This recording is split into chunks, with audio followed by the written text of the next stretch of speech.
Well, hello and welcome to this Monday's edition of Movie News here at MBE. We'd just like to thank you once again for joining us here on our YouTube channel and of course our Twitch stream. I'm one of your co-hosts, Stephen John McLaughlin, our co-host, who's back in the game. It's John C. Walsh. How are you doing, John? I'm back with a bang. You certainly are. I'm back with a bang.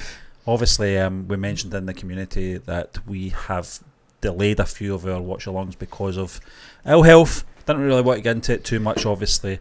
It's a personal thing. But a bad viral infection. But obviously, we had enough content to stretch us over the week past there.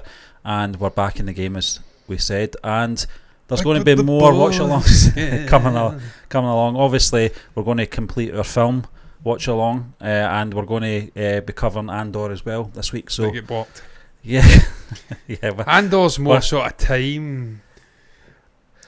You know what I mean? It's sort of time-based one where we have to really try and get that out quick. Yeah, and the fact that Disney, two people watching it, I don't know, John. You. I noticed that they put out the first 3 episodes, and I seem to recall they did that with another series. It might have been Obi-Wan, I can't remember, but they didn't do anything the following week. So I'm just, I'm wondering if they're going to do the same with Andor this week. I'm not sure. Steve, we also covered 2 further parts of Sarda Rudum last night as well, so I'm going to try and get one of them done. Yeah. Wow, John, and re-edit Andor. Yeah, the last reaction to that, we did episode 4 of the film, Hard Hitting, and I'm sure we'll get into that when we're doing a review as well when we finish off the film, John. But they didn't very a hard watch, but very good film. Very good film. What was his name again? The name of the guy, Michael O'Dwyer. Yeah. Still, I can't remember his name. Yeah, I think. But the other bastard, he also got to commit the atrocity. Reginald Dyer. Yeah. He was a right bastard. Yeah. Really, really despicable. I was reading up on Wiki earlier on. Were you? I was reading about him. He's a from Limerick, which Limerick, wow. County Limerick, yeah. And I didn't really want to read too much into obviously our main guy because I don't really want to know. I want to. Well, we know he's going to die. He's got to, John. That's the thing. He's got to by hook or by crook. He'll have to. They wanted to make an example of this guy. They stated the dialogue between King George and Winston Churchill. They make it clear if we go light on this guy now, it's just going to inspire an uprising, a rebellion. So they're making an example of this guy, so we know he's going to be hung. Yeah. In the kangaroo court. Stephen, that was a bit of a farce, wasn't it? Yeah, without going off on a tangent here, because I could be here all night speaking about it. It just highlights the hypocrisy of war and of both sides, in a sense, almost being as bad as each other at times. Throughout all the conflicts in history, World War One, a tragedy on a human level. Yeah. The sheer number of ordinary folks sent to their deaths, while these fat cat rich bastards sat back and raked in the creamed the profits off the top. World War Two, realistically, you've got 2 despicable leaders in that conflict. Absolute evil incarnate in Adolf Hitler and also Joseph Stalin. And even the other guys, Stephen, didn't do themselves proud in that conflict. Carpet bombing cities, wiping out there's incredible architectural monuments, cathedrals, killing innocents. War's terrible. Yeah, and sort of empirical, imperialist views. Try to conquer other countries is horrific. We see that going into modern day with America, with Russia. They're all bastards, man. And we see these figures coming out who are just detached from reality, from human life. One thing about history and human history, John, is that it will always repeat itself. We never learn from our mistakes. But there's anyway, lots of Adwires out there just now. There definitely is, and has been over the course of the last. And there will be in the future as well. Oh, absolutely. Always is. It's human. Humans are corruptible. Stephen, I keep saying it. Been watching Dahmer. Yeah. Loads of fucking Jeffrey Dahmers out there as well, believe me. Yeah, terrifying. But Brahmastra, Stephen. Yeah, Brahmastra. Let's talk about that. Let's keep it light and airy. That's what we do. Speak about fucking heads in fridges. Yeah, not and knocking people out. Not for the moment anyway, but Brahmastra becomes first Indian movie to top Australia box office, John. Now, Australia. I kind of sounded a bit like William Shatner there, breaking up and Christopher Walken breaking up my sentence. Tops the Australian box office. This is coming from livemint.com, but oh my God, I'm sure it's all over the place, certainly in Australia. And we'll not talk about that quality of that image, John. But that image, I'll tell you what I'll do. I'll go to Dual Browser. It still doesn't work. I tried everything to have this website align with our setup. I can't imagine any way in which I get this browser to present this website in a way that works with what we've got going on here in this stream. It's an interesting choice. It fucked my eyesight up, Steve, for about 20 seconds. Putting that up on their website in terms of quality, because I know that it's got a credit there, John. I'm not really wanting to down them or anything like that, but it's not the best quality image of that, and I don't know if it's maybe because there isn't many images with these two gents in I think it's just an encryption issue. That's maybe this mob that we're obviously discussing this topic off of. Maybe they're just cheap and didn't want to pay for a higher quality image. But it did, my eyes almost like set the sort of, I don't know what you'd call it, they sort of fixed to that quality. They adjusted to the quality of that image momentarily. Yeah. I turned around and everything was blurred. I'm like, whoa. Your eyes will do their best to try and refocus into an image that shouldn't really be needing refocused by human eye. It should be refocused by the technology. Sign up for a 6-month Russian. What's this? Oh. No. A little Putin? No, I don't think so. But anyway, Brahmastra Part 1, John, Shiva. That is. I can't get rid of this incident. That does not want to go away. $1.56 million in 2 weeks to become the first Indian film to top the box office in Australia. It overperformed George Miller's 3,000 Years of Longing and the Hollywood romance Ever After Happy. Funny title. Ever After Happy. The first installment of the superhero trilogy drew audiences mostly from Australia's Indian and other South Asian communities. We talked about that. It's a bit presumptuous. Yeah, it's a bit presumptuous, John, but I think it probably is true. Hi, Raybal. How you doing? We have reacted to the rest of Sardar Rhythm. We have got one more part to do, which we will probably be doing by the end of this week. Yeah, there's been a delay because of illness. Yes, just in case you didn't know, we did put I was badly unwell for a good 10 days. Hospitalised. Yes, I was in the hospital for 6 hours. Yeah. No, I wasn't. That's a fucking lie. 6 hours? I wasn't. That's a complete falsehood that I have said there. I was in the hospital for 2 hours. Yeah, it's 2.5 hours. It's long enough. Probably it felt like 6 hours. I was losing my fucking mind. Yeah. If it wasn't for Wi-Fi, it would be that. But it's just getting blood taking because of medication that I'm on. But in Australia, India is behind England to have the second highest percentage of citizens who were born Indian. Cinema has also started to look outward towards the rest of the world with, I'm slurring my words here, the world, with more resources. Steve, I'm not going to lie, I was like that earlier on. I'm going to be like that for the rest of the night, and I'm only going to get worse. I haven't drank any water in about fucking 3 years, and the last week I've been used to drinking litres of water. So I'll say that again, with more resources, higher production standards and better performance often sees that in traditional Bollywood films. The unexpected outcome comes after the success of another Indian film, Triple R, which earned $3.6 million after debuting behind the Batman. In the second place at the box office, and went on to become the most popular Indian film on Netflix. Can I make Brahmastra this work? Part 1, Shiva, depicts the tale of DJ named Shiva, Ranbir Kapoor, who develops unsettling visions after falling for Isha, who's played by Alia Bhatt. When discovers he has the skill of manipulating fire, Guru Amit Bakan invites him to stop a group of bad guys from putting the 3 components of an ancient weapon that can end the world together. Stephen, am I?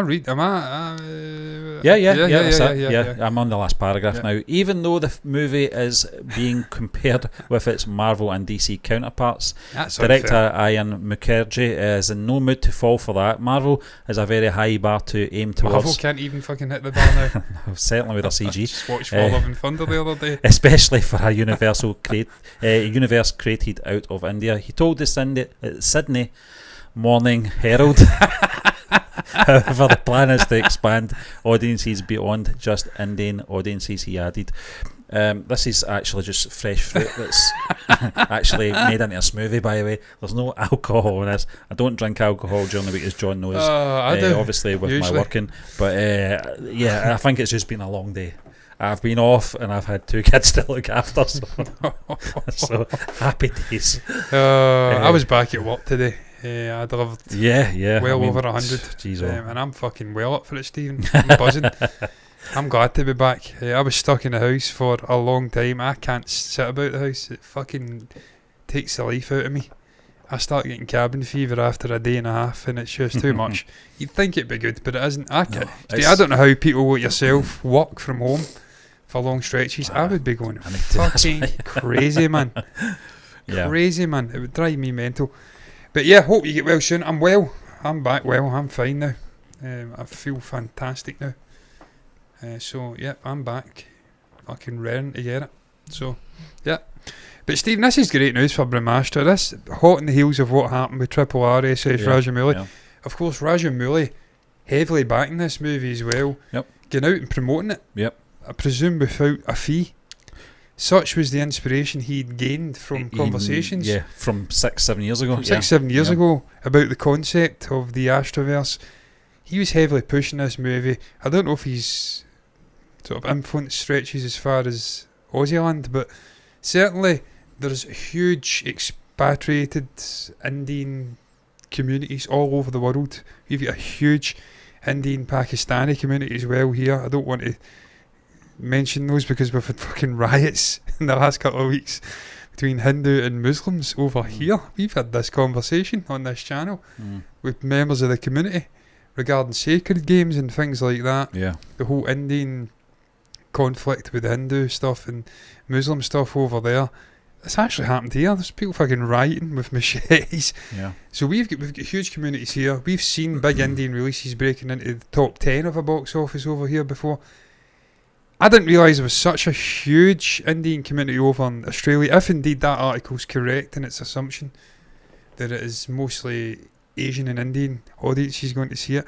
But Stephen, it can't be. It can't be just down to the sort of Asian Indian audiences if it's hit number 1 at the box office. That requires a sizable earning power. Yeah. Mass numbers. That means we need to have regular fucking people who are maybe not usually drawn to an Indian movie going out and watching it.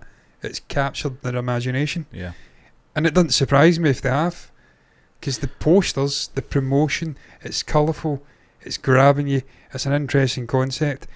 Once again though, we've not fucking went and seen this in the theatres, and I think part of what's doing that for us now, Stephen, is because we know we can react to it on the actual channel, and if we go and watch it in the theatre, we are not like these other fakes. It's a miss opportunity, isn't it, in one sense, but another, we get to experience it the way it's meant to. Not that we're influenced that easily, but our community are very honest when it comes to films and how they feel about films, and a few members of the community weren't that impressed with the film, John, if they're being honest, and we're being honest.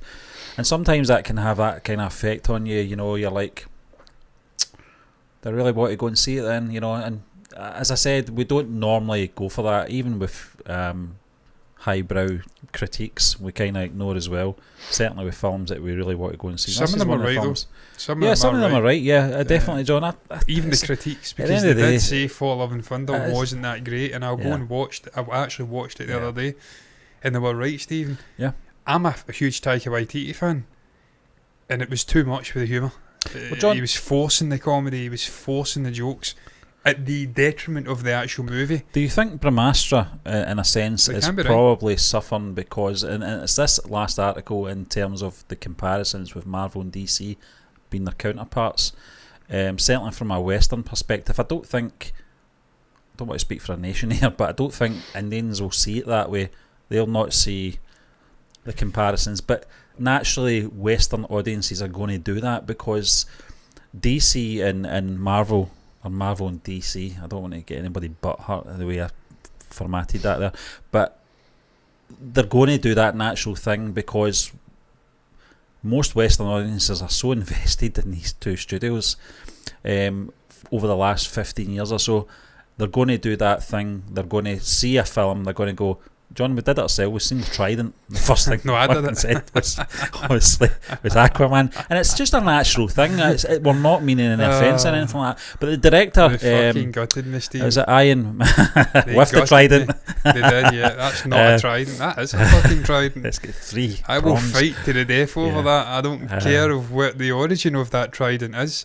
That is a fucking Trident. Director Ian Mukherjee, I think that's how he says. Ian Mukherjee, is in no mood to fall for that. Stephen, he's getting tanned as well. I watched some of the critical response. There was one woman in particular gutted this man. Speaking of gutting, says he was more interested in other people's sexual preferences, activities, and something like that. I don't know. She made some strange remark. It seemed to be personal to me. From some of the critics over in India, they seem to have some sort of personal misgiving or issue with the director, and they were using that to attack his movie. I don't know if that's true. I've not seen the movie. This is the first movie in a expanded universe, and it's not got that luxury of, say, an Iron Man, where nothing was expected, no expectations for this to be the monster it is today. It was a good film at that. John, both you and I love Iron Man. Yeah. Both love Robert Downey Jr. as well. Clean, succinct, simple little movie. Yeah, but we didn't think it really would. Well. No, it'd be part of this. Stephen, I was late to the party with Marvel. I'm not going to lie. I didn't see Iron Man when it first came out. I want to say I seen it a couple of years later, and then I was playing catch up with the MCU. I think I was as well, John, because I'm pretty sure The Dark Knight came out the same year, so that kind of overshadowed most things. We were into The Dark Knight at that point. Nolan, I've always been a fan of Nolan, and to be fair,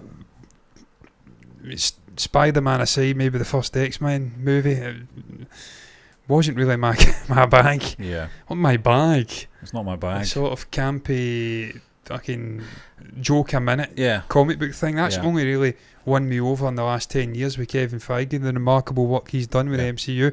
I was into the more serious stuff, and I'd say even Sam Raimi's Spider-Man, going to put some dirt in your eye and stuff like that aside, was more serious than the MCU is just now. Willem Dafoe's also what's he called? Norman Osborn. Yeah. I know there was some fucking levels of campiness comic book stuff going on, but it was I thought it was darker myself, that kind of thing.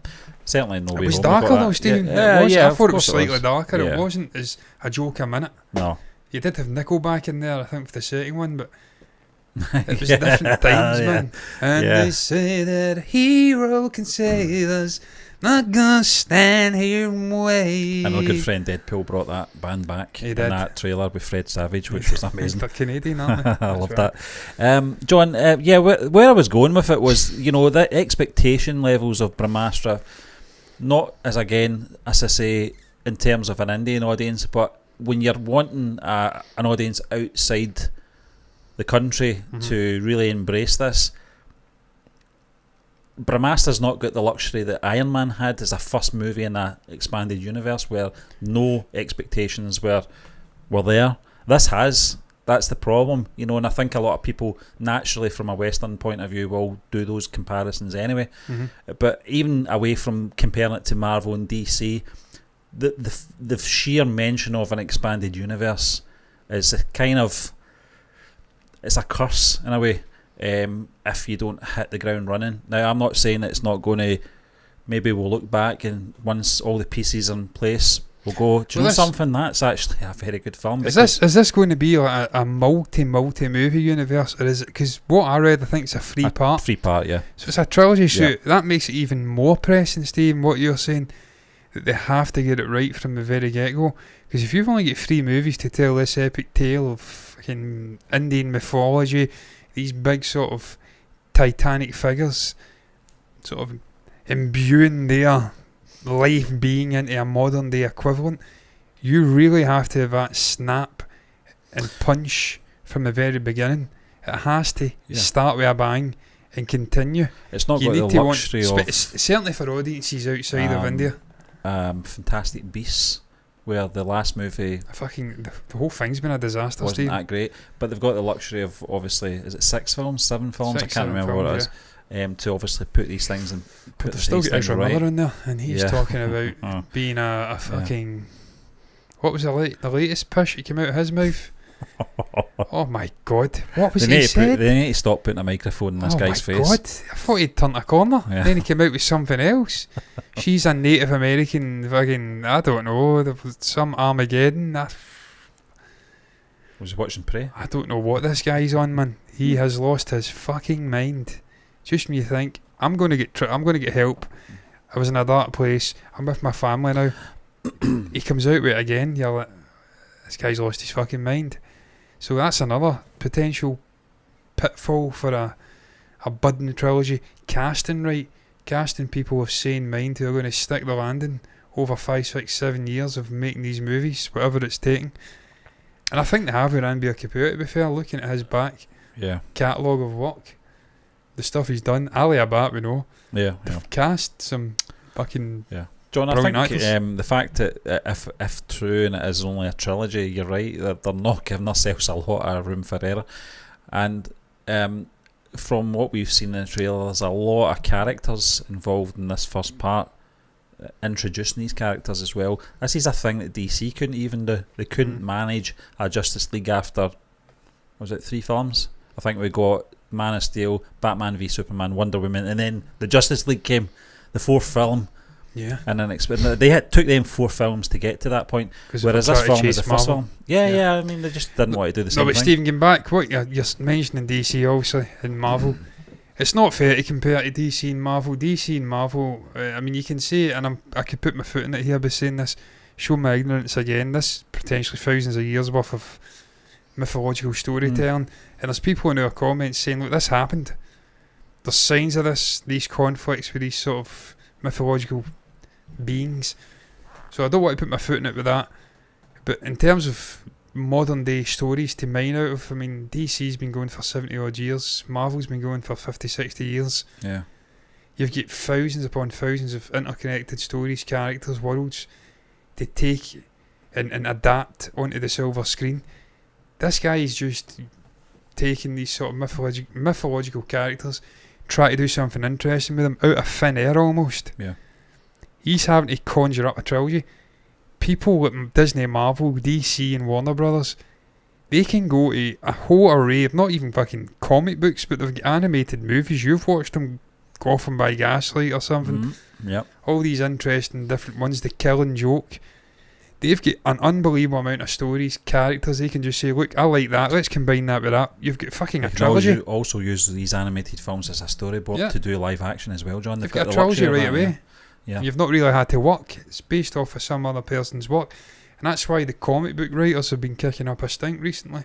Not getting paid what they're owed. Because they're gifting them this content. They're making $1 billion movies out of it, and they're getting fucking nothing for it. Nothing. They're getting paid for the comic rights, and that's it. These guys are walking away with huge profits. It's absolute corruption, man. It's theft. Robbery, Dick Turpin without the mask. So it's not fair to compare.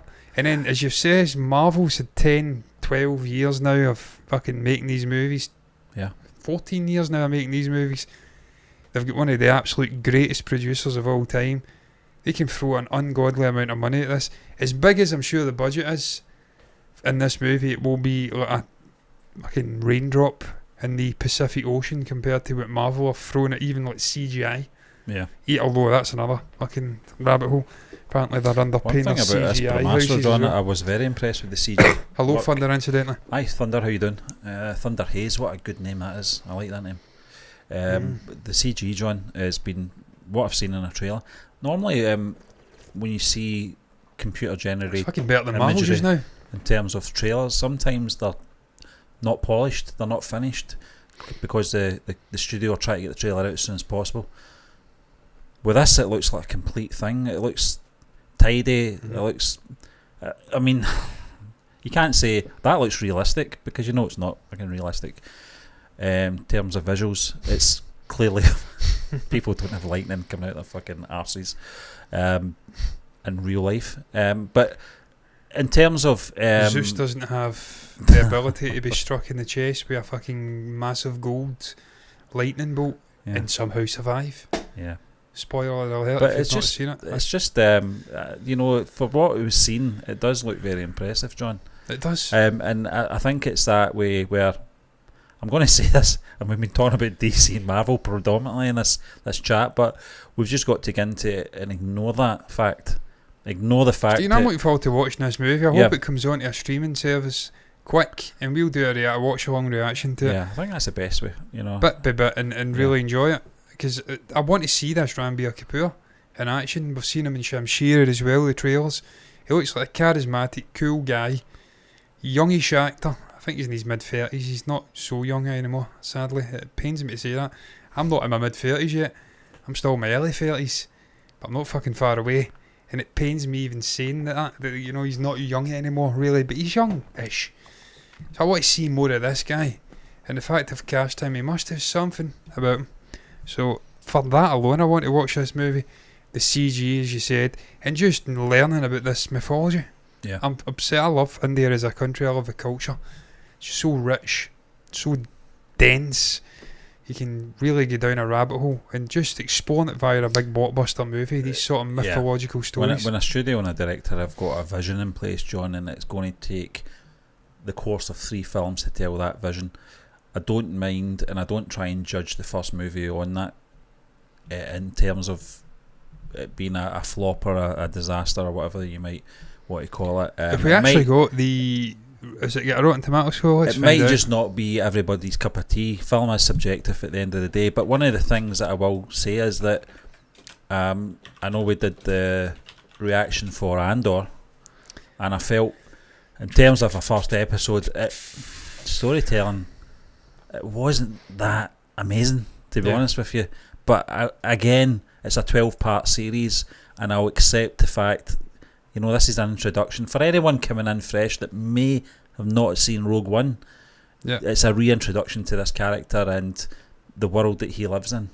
I'm going to do this very quick. So yeah, that's no problem. And I think that's the way I'll look at Brahmastra. I'll look at it. It's Shiva, isn't it? Part 1. Shiva Part 1, yeah. So it's obviously from that perspective. It'll be interesting to see what they do with the other 2 parts, John, and whether or not those 2 parts succeed. Will we get more? Will we get a more expanded universe from those 3 films? I think it's different sort of flavours, isn't it? It's different mythological characters being embodied in a modern day equivalent. Yeah. Shiva's the first one. We're going to do that. John, then. You did well, huh? Yeah, I'm bringing up Rotten Tomatoes, just to see. Obviously, the audience very different to the critic score, but we've seen this before. We've seen this with the likes of Venom. Part 1, for instance, panned with the critics. The audience loved it. I went in and watched it. I really enjoyed Venom. I thought it was a brilliant little movie. I liked it, yeah. Had Riz Ahmed in there. Yep. Obviously, Tom Hardy, one of my favourite actors of the last 10-15 years, is Eddie Brock.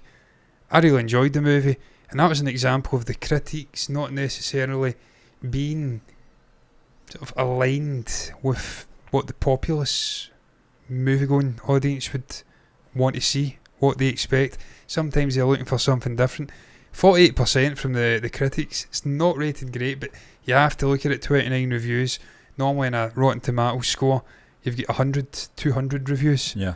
So it's a very small sort of, what would you call it? There's a name for it, isn't there? Very small. I don't know. I can't remember. I don't know what it is. There's a term for it. Right. There's a small sort of fucking amount of reviewers, but I can't remember the actual terminology. It's like 69%, obviously 100 plus verified ratings from the audience. That's a bit of a difference, but still not an amazing score from the audience. So it has got naysayers, this movie, even by the audience standard. So I think just reading into it, Stephen, this will probably give you an insight of what this movie's doing, maybe why some people aren't liking it. You've got Shubhra Gupta from the Indian Express, top critic. They're saying, despite all those non-stop computer graphics, the opulence of the sets, the starry array, the film's commitment to its subject, we never really buy into it completely. That's the issue you've got sometimes when you're going big and bombastic. You're doing all these dazzling visuals. You've got a big, ambitious, expansive story. Obviously the oxymoronic stuff going on, but it's all based off one character and maybe a love interest. It's big, but it's also small at the same time.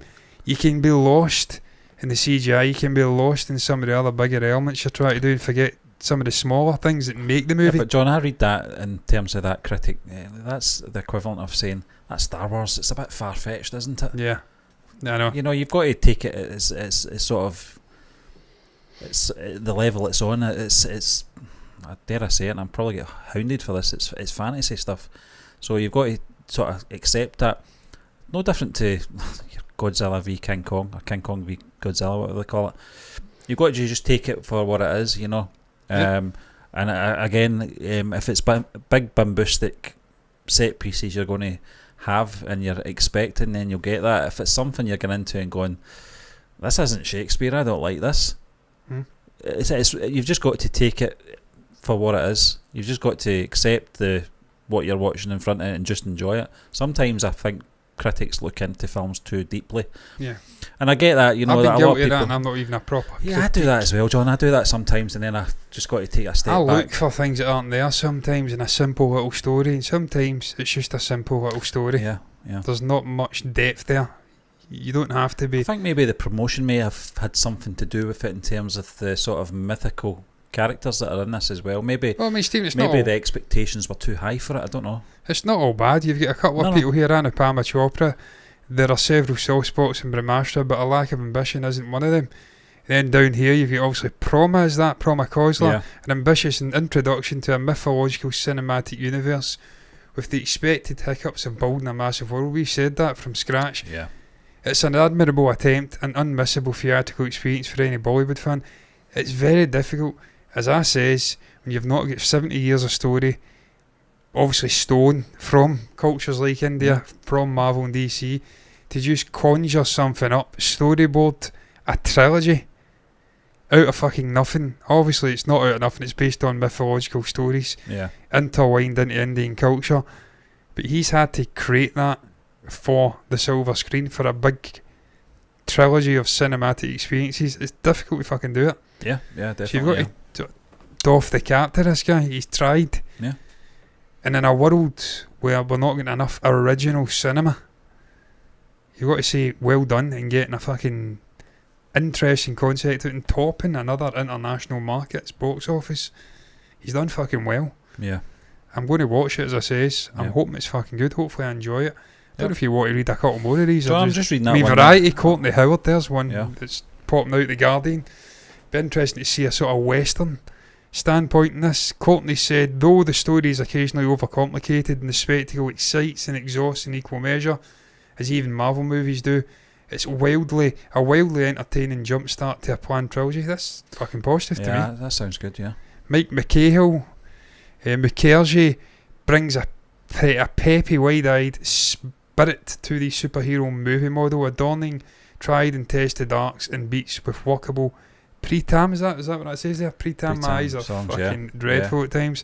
Songs, ravishing colours and gorgeous people. So we've got a couple of dissenting voices, but in the main, there's a lot of positive in there as well, and I'm happy to see Western voices. Well, John, it's funny that you should say that, because it looks like the Western critics are like it more. And I think maybe this is something that we talked about last week, I think, in terms of some Indian studios are very guilty of trying to crowd please Western audiences, and I think that's rubbing a lot of Indian people up the wrong way, that they don't have to do it, and we've agreed with that. They don't have to do that.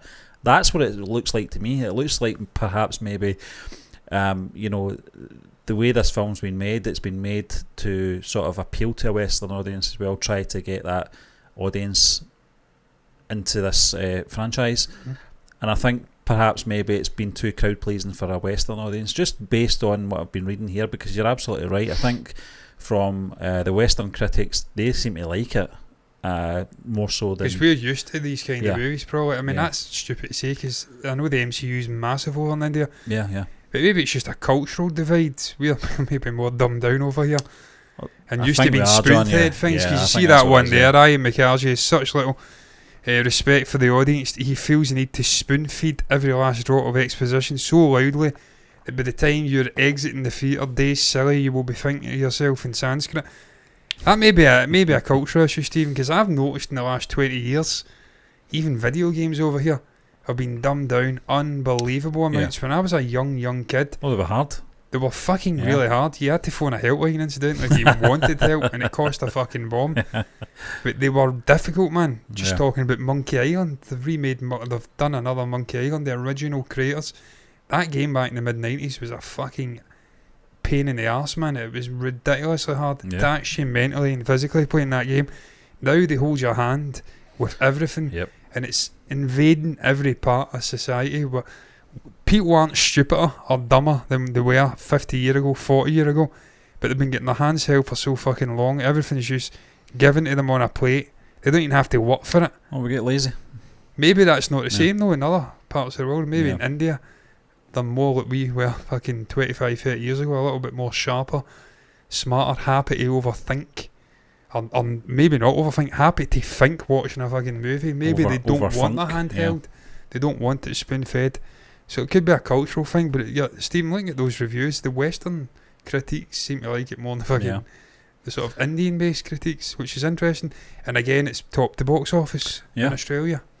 So I'd love to see what it did over here. I'd love to see what the box office numbers are over here. That's maybe something I need to quickly look at, man, before we bugger off. I'm going to search up Box Office Mojo and see if I can get Box Office Mojo. Will it come up? It's a funny website. It fuck? Yeah, that is John. Was it? Yeah, I just saw it there. Yep. There we go, Box Office Mojo. And we'll just pop that over there again. We'll bring it right back up on the fucking screen. Because why look at it when we can... Why should I look at it myself when I can actually just bring it up in the stream and share it with you guys? And I'm going to, again, fucking butcher this, try to move it over and showcase Please it. Zoom in a bit as well, John. Yes, because I can't fucking see it. Lord knows. As you can see, domestic, that's India, $7 million, $7.5 million. International, huge chunk of the cum. Box office cum, 39.6. It's grossed just under $50 million. I don't know what that is in 800 theatres, 810 theatres, which is quite a small opening, Stephen. That's like what a huge release in Britain alone would get. If you release that in America, a big Marvel release, it's fucking 1,200 theatres. Selected theatres though, John. Just because of obviously the technology involved in the film. I don't know. I'm just guessing. And as you can see, it's Walt Disney who actually distributed this movie. We can't get a breakdown of obviously the box office regionally, which is a shame because I would have loved to have seen what it did. Well, we can't see. We can't. $600,000, 217 theatres here. And it's obviously been out since September the 9th, so it's been out for about 3.5 weeks or something like that. That's not bad money, is it? Just short of $1 million in Britain. Yeah. I mean, I think that's decent money. Yeah, considering. Yeah, we've seen like Halloween not doing much better than that over here. Exactly. Yeah. Well, this is the thing, and I take as well, John, that obviously society over here. I think the biggest chunk of that will obviously be the Indian community that have went and seen that, John. Yeah. No doubt about it. Certainly in this country, UK, I'm talking about. I mean, it's not made much more money in Australia and it's topped the box office. Yeah. But John, you talked about this before. Without doing it at a disservice, there's not been many major releases of late.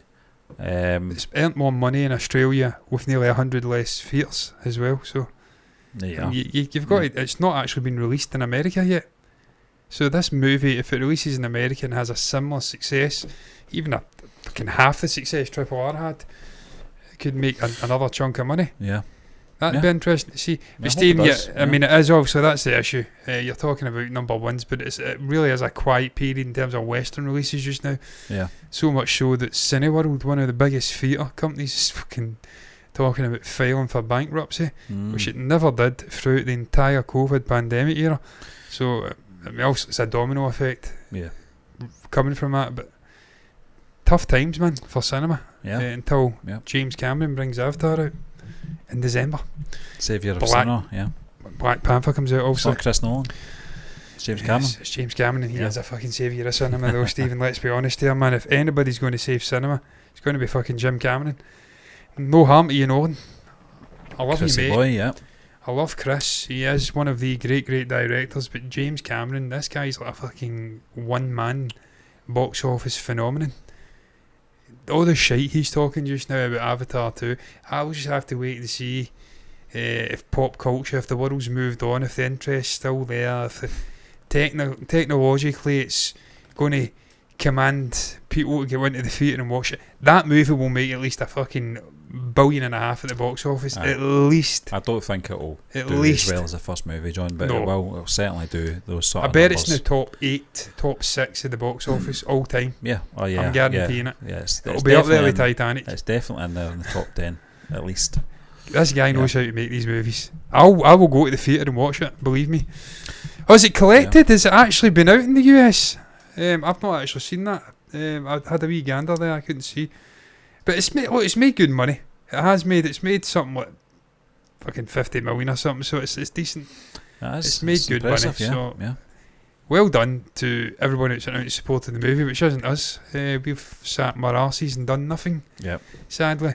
But it's topped the box office in Australia. That's a great achievement. Want to see more success outside the shores of India for Indian movies. That's what we want to see. We want to see it expanding. We've really enjoyed the journey we've went on, and just seeing the movies getting more and more recognition from people who otherwise would be ignorant. It's great to see. I know me and you, Steve, we try to share the love and say, look man, watch this movie, this is absolutely fucking great. Watch that movie, that's absolutely fucking great. Watch this TV show, absolutely great. Can't praise the likes of Murzapoor, Family Man, Sacred Games enough. No. We've just been talking about Sardarudam before we came on. Absolute dynamite movie, man. Really, really enjoying it. We're going to go in and we are going to put this user in timeout. Yeah. And good timing, because we're about to leave. We're going to hide it as well. Fuck off. Yeah. It's not worked. I think that's on the restream though, isn't it? Yeah. I think it's maybe a separate one as well. Yeah, delayed thing. Yeah. Yeah, it is. Oh well. It will go away. But that's it, man. We're done. Yeah. What's your thoughts? Done, dusted. What's your thoughts on Brahmastra Part 1, the story of Shiva? Shiva. No, this is the story of Shiva. It's just Shiva. What's your thoughts on that? Hitting the top spot at the Australian box office. The very first Indian movie to accomplish such a feat. In a year where S.S. Rajamouli's Triple R, RRR, however you want to say it. I call it Triple R. Stephen goes, RRR. Some fucking weirdos say RRR. And they are weirdos. I'm looking at you, Robert Meyer Burnett. No, he actually says Triple R, to be fair. Yeah. But there's people out there that say RRR. In a year when that movie's came out and it didn't even accomplish the feat, you've got to doff the cap to everyone involved in that movie. What's your thoughts? You can comment down below if you've got anything to say about it. Have you seen the movie? Would you recommend the movie? Was it a good movie? Was it an indifferent experience? Was it a crap movie? We'd love to know your thoughts down below in the comment section. There's a place to put that and so much more that you want to share. You can also like the video if you've enjoyed it.